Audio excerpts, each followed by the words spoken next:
awful time zone for us in Western Australia, having to either get up in the middle of the night or, as I did, just roll out of bed really early in the morning and watch the replay without touching my phone. Lando had a stonking weekend. Like, he really didn't put a foot wrong or a wheel. Max, my God, Max did 12 overtakes during the race. So from starting in 19th, he ended up on the podium in 3rd. This is where he's from. So all his family and friends were there for his first home race. That sucks. Yeah, really awful for him. And it often happens, though, with drivers at their first home race. They just end up having a shocker, and sometimes through no fault of their own.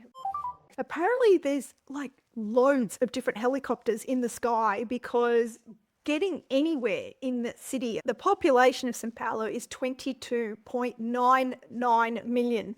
23 million people in one city. I mean, that's nearly the population of Australia.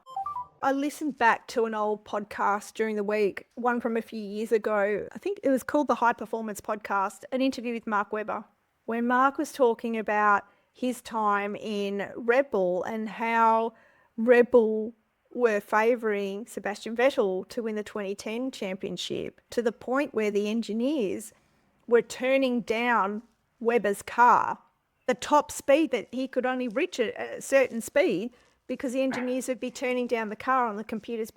Stop showing the gap to the leader. I want to see the gap to the car in front. Oh my God, how have I forgotten this? Charles Leclerc is off the market, officially engaged.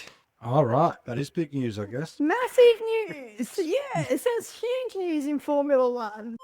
So normally we get the Sky Sports feed, which I've complained about heaps over and over about the British bias.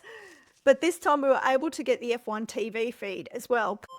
And then the gap was just getting wider and wider and wider. How is Oscar losing 2/10, 3/10 and more every single lap behind Lando?